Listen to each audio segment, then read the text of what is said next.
So just to give you a little background, as you know, throughout the week we have been building, and we've maintained the same strategy. Is you identify where he is, and then you set up a perimeter, a tight perimeter, and then you go into that perimeter and you apprehend him. Mr. Terry was extremely fast, agile, and of course, you know, I think it adds to the dynamic that he had nothing to lose based on what he was facing. And so it was extremely difficult to set up a tight perimeter. And so how do you better that? How do you mitigate that? Well, you call in more people. And so that's what we've done throughout the week. And we've reached out. There are sheriff's offices in this state as far as Edgefield County and Pickens and Greenville. They mobilized quickly in the middle of the night last night.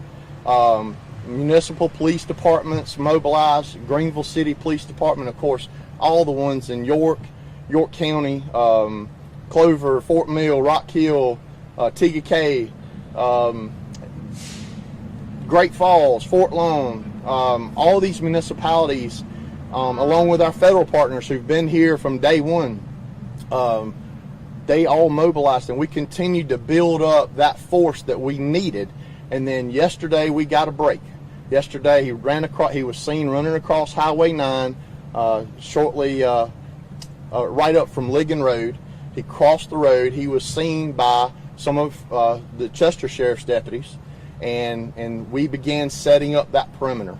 And at that point, as you know, we went sometimes 24 to 30 hours with no contact, no evidence, but we had no evidence that he was not there. And so the school of thought is he's in there until you determine by some other evidence that he's not.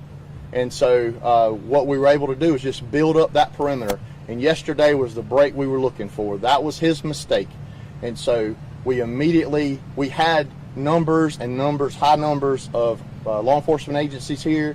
We had helicopters that we could mobilize and stay continuous air coverage. And we just set up that perimeter. Well, we lost daylight. And so with him being armed, it just wasn't safe. And based on his history, it wasn't safe for these officers to be inside the woods, inside the bubble. So we reinforced that perimeter. And my philosophy was we didn't need just a perimeter, we needed layers of a perimeter. And so overnight we created a perimeter of probably 150 to 200 people that surrounded 1 to 2 square mile area.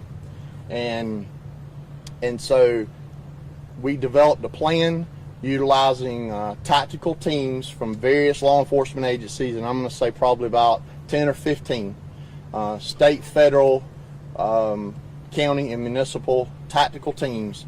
And we developed a plan to insert those teams in the bubble to try to get some kind of movement. And we called these push teams. And these push teams would go in, and literally you would almost step on every square inch of those woods. And during that, one of the push teams from the ATF, who was here last week, provided a tremendous amount of personnel, and then came back today, right up here behind Jones Hamilton on the power line. He was found there, and he was laid down, and they were able to secure him quickly. He did not have a weapon on his person, but fortunately we were able to recover a weapon within a proximity of his person. Did he say anything? Was he laying down to surrender, or was he dehydrated? Did he pass out? No, he was still conscious. I believe he was certainly ready to run, but he was surrounded, and he had nowhere to go. Now, did he say anything at all? Line, is that a building or road? No, the power line. So the electrical power grid, they are usually in very straight lines, and they're well defined, and so those are open spaces that you can see things a lot clearer. Did he say anything? He spoke very well here. Obviously he was tired, thirsty, and I spoke to him and asked him if he was okay. He's all cut up. He's got bug bites. His clothes are torn.